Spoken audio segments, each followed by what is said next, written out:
Vamos começar a Parashá dessa semana, Parashá Shemini.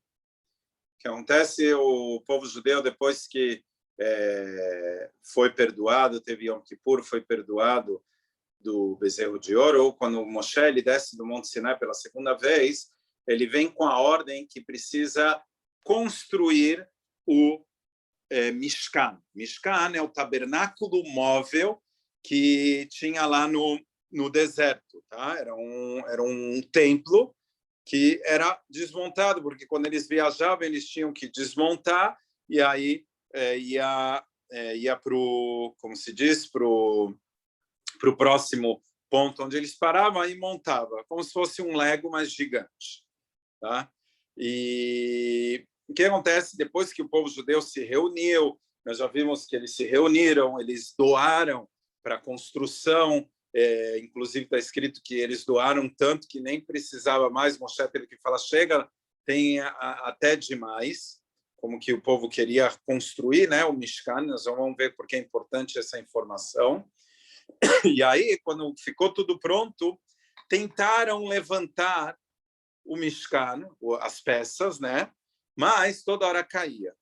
Então veio Moshe e ele ia lá e construía numa boa. Ele conseguia, com ele, o Mishkan ficava de pé. Mas assim, ele ficou durante 7 dias, ele montava e desmontava, montava e desmontava. Até que chegou no 8º dia, que era o dia da inauguração do Mishkan, que foi no primeiro dia de Nissan, do mês de Nissan. Ele montou e dali ficou, tá? E aí conta a história que na inauguração tinha que fazer alguns sacrifícios, tiveram que fazer, e eles colocaram, tinha um altar feito de cobre, ficava no pátio, e assim eles colocaram os animais lá. E o que teria que fazer? Queimar esses animais. E eles não sabiam como ia ser queimado, se podia queimar, não podia. Enfim, eles estavam esperando. E o povo judeu ficou muito apreensivo. Por quê? Porque isso tudo era para perdoar o pecado do bezerro de ouro. E eles não sabiam se Hashem tinha aceito como se diz, se tinha aceito a tshuva, o arrependimento deles. Então, eles ficaram lá esperando durante um tempo, até que, de repente, veio um fogo do céu e consumiu os sacrifícios, tá? Mostrando aqui como se Hashem tivesse vindo de cima e pego os sacrifícios para ele, dizendo: foi aceito a tshuva, o arrependimento de vocês, e o povo ficou bem mais calmo. Tá? Isso tudo foi feito, esses sacrifícios e todo o trabalho lá daquele dia foi feito por Aharon. Aharon, irmão de Moshe, ele era o Cohen, o sacerdote, ele que fazia todos os trabalhos dentro do Mishkan e futuramente seus descendentes no Beit HaMikdash. E juntamente tinham também os filhos dele, Nadav e Avihu. Mas teve uma coisa que aconteceu aqui, aparentemente trágica. No momento que Nadav e Avihu, filhos de Aharon, viram aquele fogo caindo do céu e consumindo os sacrifícios, de repente eles sentiram algo no coração, um sentimento que eles não conseguiam se explicar. Eles não sabiam, era um sentimento de amor muito grande por Hashem. E o que eles fizeram? Eles pegaram incenso e entraram no Kodesh HaKodashim, o lugar mais sagrado do Mishkan, e no futuro no Beit HaMikdash, que ia ser construído em Jerusalém. O lugar que o Kohen Gadol, só o sumo sacerdote, e só em Yom Kippur, entrava lá para fazer incenso, onde ficava o Aron HaKodesh, a arca sagrada, aquela arca que estava guardada os 10 mandamentos, uma Torá que Moshe também tinha escrito, e em cima tinha uma tampa de Shnei Kruvim, de 2 Kruvim, querubim. Esse era o lugar mais sagrado e não podia entrar naquele momento, nem a Aharon podia ter entrado lá. Apesar que entrou. Mas o Nadav e Avihu, eles queriam se aproximar tanto de Hashem, eles sentiram aquele amor ardente por Hashem, que eles entraram numa hora que não era permitido, e naquele momento veio, assim está escrito, que veio um fogo de Hashem e consumiu a alma deles. Eles morreram no mesmo instante, tá? Está escrito que queimou, na verdade, só a alma, porque o corpo ficou inteiro, tá? E aí foram lá, tiveram que tirar os corpos, tem tudo, tudo que está, como se diz, escrito como que tiraram os corpos e etc. Aharon, imaginem, Aharon naquele momento de festa, momento de comemoração, todo mundo ali esperando por esse dia da construção, onde que todo mundo participou, e de repente Aharon, que era a chave principal por fazer os sacrifícios e etc., de repente os 2 filhos falecem.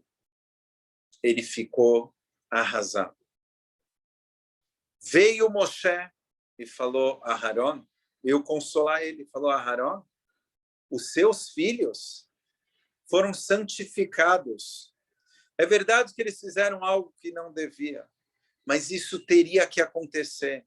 E Moshe já sabia que ia acontecer alguma coisa com isso. Alguém, ele achava que era ele ou o irmão dele, Aharon, alguém teria que santificar o nome de Hashem. Ele não sabia que iam ser os 2 filhos de... um minutinho, pessoal. Ele não sabia se iam ser ele não sabia que iam ser os 2 filhos de Aharon.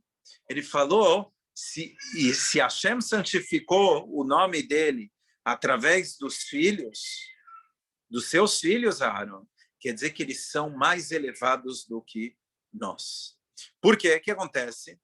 Ele tinha que mostrar, Hashem tinha que mostrar para o povo judeu o quanto era esse lugar sagrado, o quanto esse lugar tinha que ser cuidado e não podia entrar e fazer o que quisesse.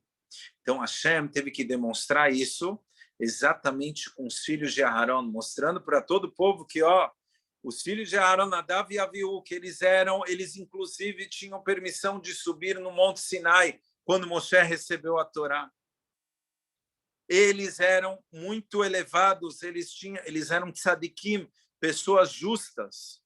Hashem mostrou para o povo através deles. Quando Aharon escutou isso, está escrito que Aharon ficou em silêncio. Ele, naquele momento, ele sabia que aquilo foi desígnio de Hashem e não podia falar contra. Inclusive, tudo tem o seu objetivo e ele recebeu com muito amor isso.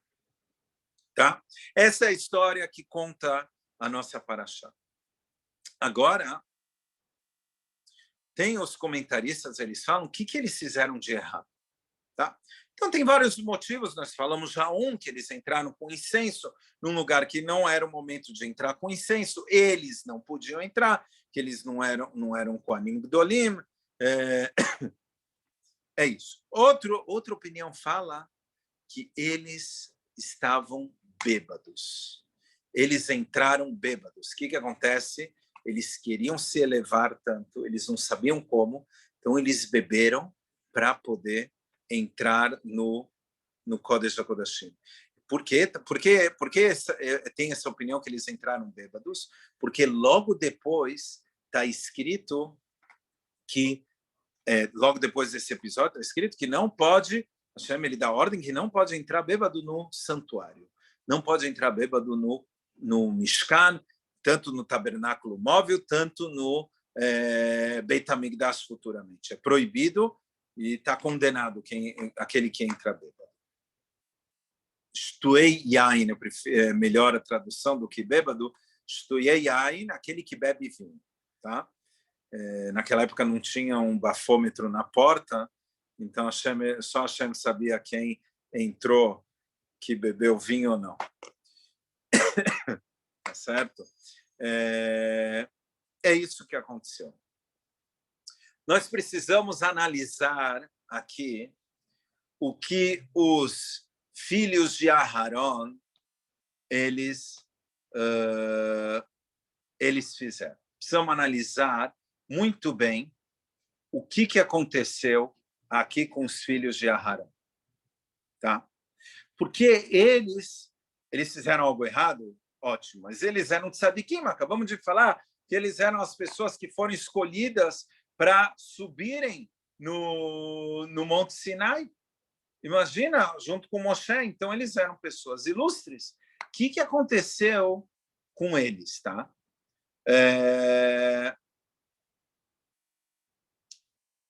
Então, para entender isso,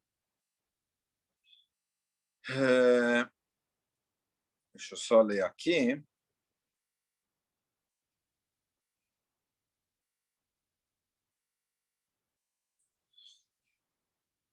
Tá. Tem aqui, só para acrescentar, tem aqui outros motivos que eles que eles receberam esse castigo. Um dos motivos, mais um motivo é que eles não tinham filhos. Eles não tinham filhos, eles não queriam ter filhos, então por isso que eles foram castigados. Tá? Isso é mais uma coisa.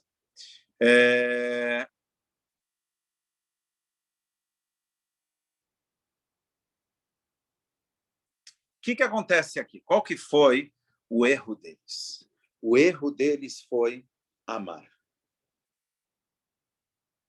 O erro é que eles amaram e por isso que eles fizeram que não deveriam. Que tipo de amor? Um amor que sai dos limites. Um amor que não é saudável. Tá? Acho que em português poderia falar que era uma paixão muito grande, mas que não era o correto. O que acontece com eles? Eles queriam tanto se aproximar de Hashem. Quando eles viram aquele fogo saindo do céu, eles ficaram num êxtase tão enorme que eles falaram: nós precisamos estarmos mais próximos de Hashem. Então, eles, naquele momento, apesar que eles sabiam que não podia trazer o incenso, talvez eles até sabiam que eles iam morrer, mas eles não estavam preocupados com isso. A única coisa que eles queriam experimentar uma aproximação maior do que Hashem estava dando para eles naquele momento. Então, por isso, eles levaram incenso lá para dentro. E para entender por que eles tinham bebido, para que precisava ter bebido,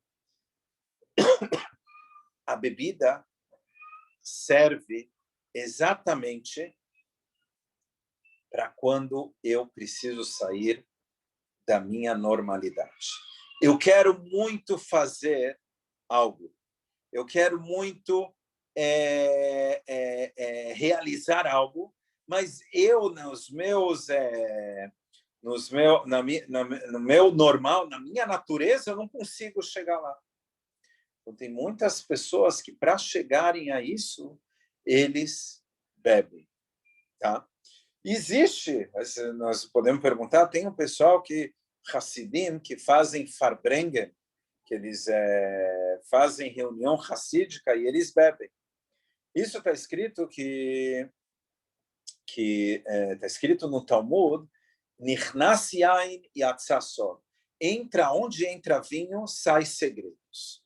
problema é que segredos você tem, tá certo? Esse que é o problema. Se você beber, inclusive o Rebbe de Lubavitch, ele falou que não pode exagerar na bebida, tem que beber, ele traz até uma medida para não exagerar, obviamente que isso depende de cada um em um, e não é o objetivo da bebida numa reunião racídica, se não fizer mal, obviamente, é para quê? Para abrir os corações e as pessoas poderem falar com mais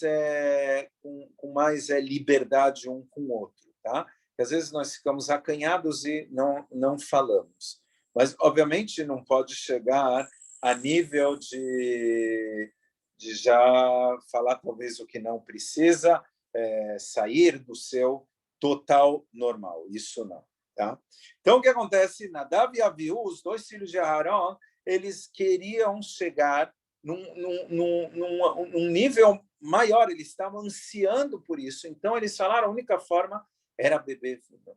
Tem uma história, quando, em 91, quando os russos, quando a Rússia, né, quebrou lá as muralhas, eles puderam sair, muitos judeus fizeram aliar para Israel, e era Purim, e tiveram alguns bahurim, uns alunos de Yeshiva, que eles saíram lá de Jerusalém, eles estudavam em Jerusalém, em Migdal Emek, numa Yeshiva Chabad, e eles foram até o Shiloh, onde estavam alguns novos que fizeram aliar, russos, e eles fizeram o Purim lá e leram a Megillah. Imagina, tinham lá pessoas que 70 anos não ouviram o Megillah.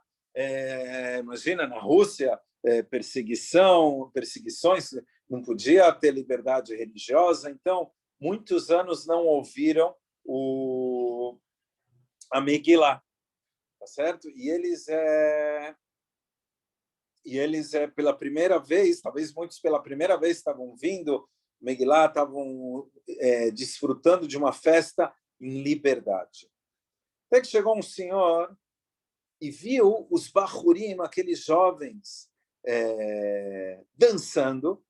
Então, quando ele viu isso, ele lembrou que nos anos 20 ou 30, ele chamou, né, eles e contou, ele falou, olha, eu morava na Rússia, e nós ficávamos escondidos, e tinha a polícia secreta russa, a KGB, eles sempre estavam nas sinagogas, estavam disfarçados, sempre para pegar um judeu fazendo alguma prática judaica e condenar eles. E muitos foram condenados. E eles estavam lá na sinagoga sem fazer nada. Ele viu uns jovens, um piscando para o outro, tal, e chamando, e também me chamaram para ir num lugar assim mais escondido, para beberem um pouquinho e esquecerem da situação que eles estavam. Provavelmente era uma data racídica, talvez da libertação do primeiro Rebbe de Lubavitch. Eles queriam se reunir. E eles foram para um lugar e eles colocaram vigias, né, para ver se não vinha ninguém. E eles beberam e falaram e choraram também e se amarguraram com que eles estavam nessa situação. E lembraram do Rebbe, que o Rebbe ele tinha viajado para a América, eles estavam sem Rebbe e era incomunicável, não podia mandar cartas, não podia, era uma coisa assim, uma situação muito ruim. Até que um dos alunos lá de Shiva se levantou e falou, hoje é um dia festivo, não vamos ficar tristes, ao contrário, vamos viajar para o Rebbe, para a América. E um olha para o outro, e quem está contando essa história, esse senhor, ele olha curioso, imagina, viajar para a América, só ir para o aeroporto, acabou, já vai direto para a Sibéria, não para a América, né? Então, ele falou o que ele está pensando, e aí ele falou assim, vamos viajar para a América. Imagina, eles já tinham bebido algumas vodkas, e eles pegaram, ele contando, eles pegaram uma cadeira, colocaram uma atrás da outra, e sentou um atrás do outro e falaram, estamos viajando para a América. Nem criança que brinca de avião, né? Estamos andando de avião, e eles estavam assim. E eu, junto com outros judeus que estavam por fora, ficamos olhando aquilo. E ficamos rindo, né, da criancice que eles estavam fazendo.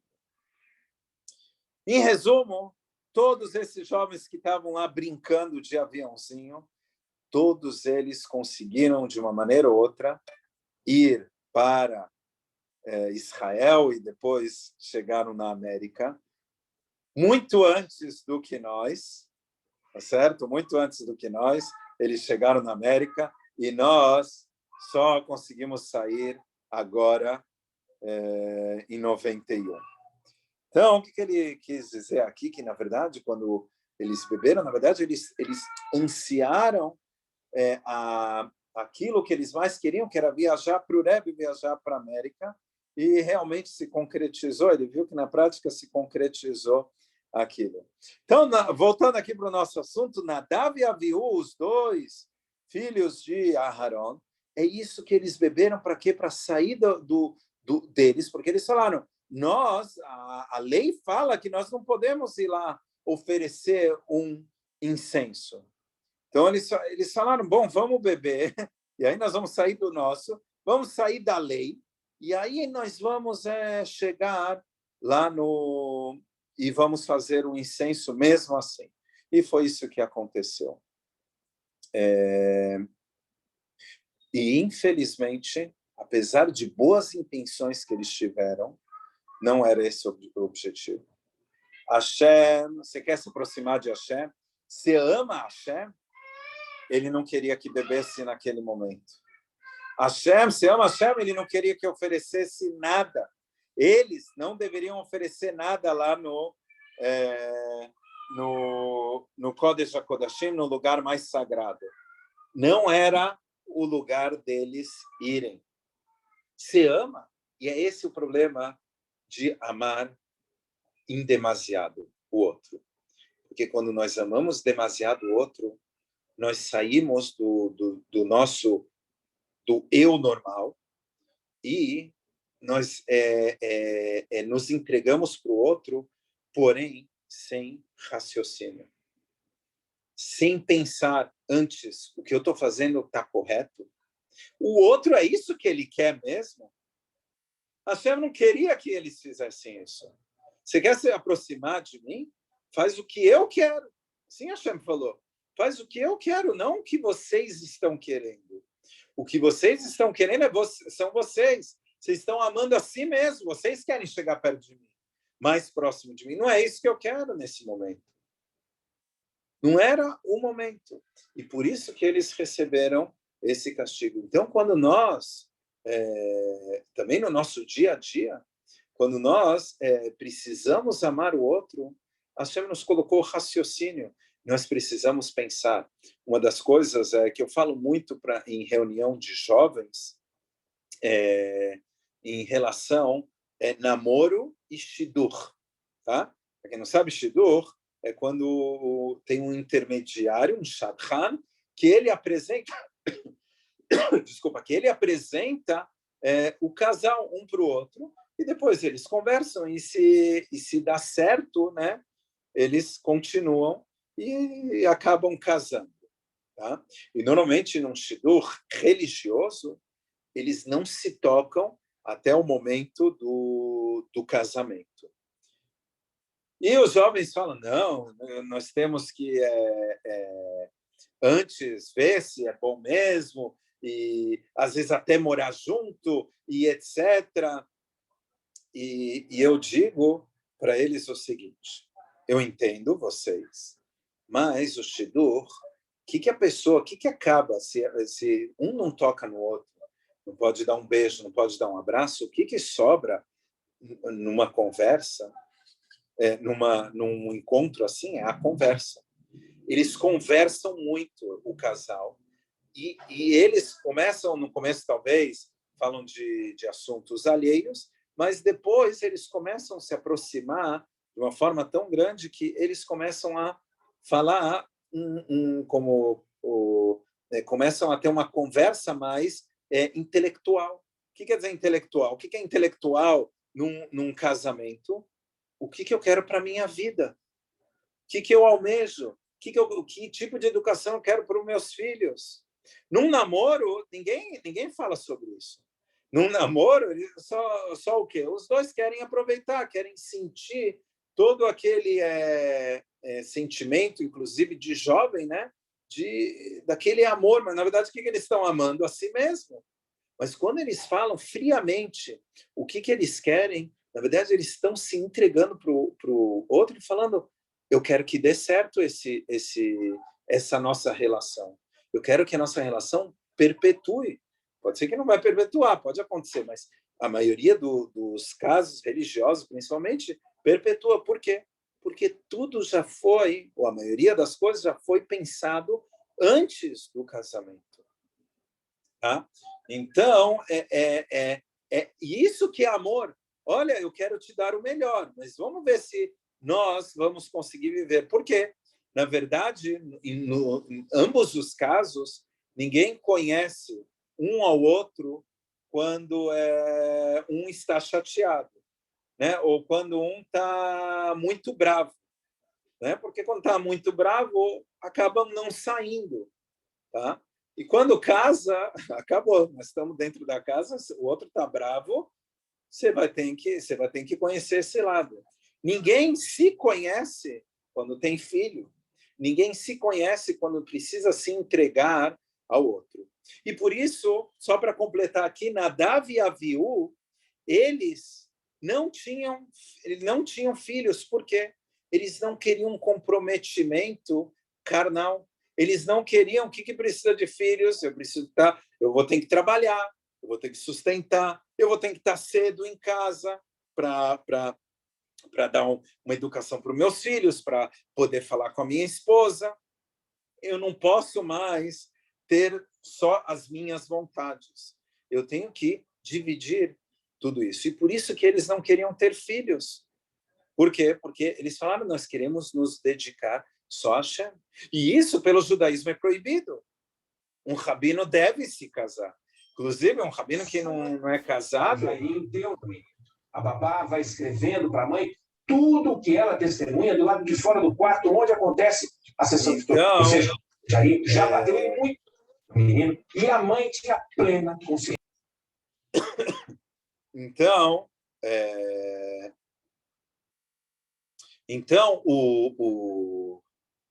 como chama? No judaísmo, um rabino, ele deve ser casado, porque como que ele vai dar conselhos para a comunidade dele se ele próprio não é casado? Fica difícil, certo? Então, fora que ele tem que fazer a vontade de Hashem. Esse que é o maior. E isso que Nadav e Abiú não estavam conseguindo entender. Eles querem se aproximar de Hashem? Casem. Vai ter preocupação, não vou conseguir estudar a Torá, não vou conseguir me concentrar. Hashem quer isso. Hashem não quer só a sua concentração, não quer só o seu estudo de Torá, ele quer a prática da Torá. É casar, ter filhos. Tá? Ele não tem que gostar de nada. Quando Henri já está fora do quarto, junto com a babá, a mãe pergunta: deu ruim? Sabia. Pergunta tudo. Tá certo? Então, esse que foi o erro de Nadav e Aviú. Tá? E é isso que nós devemos aprender deles. Apesar de terem boas intenções, não devemos. E é isso que a Hassidut, a parte mais cabalística, mais profunda da Torá, fala em um assunto de Ratzó Vashov. Ratzó é uma vontade da nossa alma sempre estar ligado com a nossa fonte, que é Hashem. Sabemos que a nossa alma é um pedaço de Hashem. Ela sempre quer estar ligada. E qualquer coisa que eu acho, como ser humano, que me desliga de Hashem, eu não aceito. Por exemplo, um exemplo muito trazido na Kabbalah, que é a idolatria. Quando se fala em idolatria, vai ajoelhar para tal Deus? Não, de jeito nenhum. Desculpa, eu sou judeu, não vou fazer uma coisa dessa. Por quê? Porque um judeu, ele sente que se ele fizer isso, ele vai estar desligado de Hashem. nós devemos, o que a Hassidut traz, nós devemos entender também que não é só a idolatria que me desliga de Hashem. As 613 mitzvot, quando eu não cumpro elas, também me desliga igualmente de Hashem. Tá? Mas nós temos o nosso lado o lado oposto à santidade, que só quando chega em extremos, eu falo, não, isso não. Tá certo? Isso eu não posso fazer. Mas nós devemos, em tudo deve ser isso. Então, a nossa alma, voltando aqui, a nossa alma, ela quer sempre estar ligada com Hashem. É como uma vela que sempre está flamejando para cima. Né? Se eu virar a vela, o fogo vai para cima, porque a fonte do fogo é lá em cima, ela sempre está querendo ficar lá em cima. Porém, o pavio, ele puxa o fogo para continuar aqui. Você quer ir para cima, mas você terá que ficar aqui, na vela, aqui, para poder continuar iluminando. Então, a nossa alma também, ela sempre está querendo ir para cima, mas o corpo puxa ela de volta para cá, porque o objetivo da criação do mundo não foi ter almas. O objetivo da criação do mundo não é ser anjo, não é ser uma pessoa santa dos santos e etc. Não, o objetivo do mundo é estarmos aqui no corpo, trabalhando aqui nesse mundo, um mundo material, tá certo? Dentro do corpo, não sei se vocês sabem, mas quando nós vamos no cemitério, nós andamos de tzitzit para fora, nós devemos colocar os tzitziot para dentro. Por quê? Porque aquelas pessoas que estão enterradas ali, elas já não podem mais cumprir mitzvot. Tá? Então, é uma vergonha para elas. Então, por isso, nós escondemos o tzitzit. Daqui nós vemos dessa lei que o quanto que nós devemos aproveitar cada tempo de cumprir sim mitzvot. Se eu quero me aproximar de Hashem, é através das mitzvot, através do que Ele ordenou e fazer o que Ele quer, não o que eu sinto que é bom, que isso vai me aproximar. E isso também, só frisando, também nas relações humanas, também nós temos que prestar atenção no outro, mas, obviamente, nós estamos ligados muito com nós mesmos, nós somos egoístas, mas, às vezes, nós temos que parar, pensar no que o outro precisa de verdade, conter as nossas vontades e ceder para o próximo. Ok? Isso é o ensinamento da nossa paraxá. Alguma pergunta, dúvida, observação?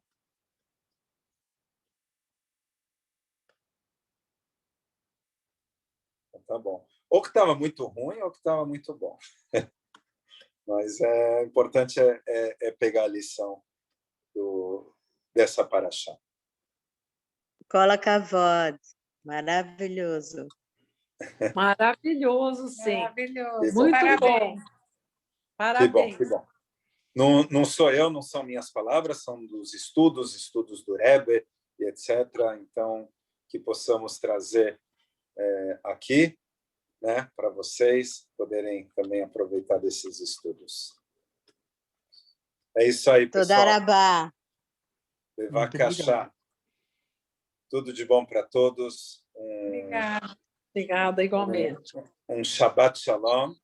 E esperamos em breve voltarmos às nossas atividades normais, né, com as vacinas, se Deus quiser. Vamos ver depois das vacinas se realmente vão poder voltar, né? Normalmente, mas se Deus quiser. Tudo está na mão de Hashem. Isso. Bezrat Hashem. Todarabá. Bevakashá. Tudo de bom. Shabbat Shalom, pessoal. Shabbat Shalom lekulam. Shalom.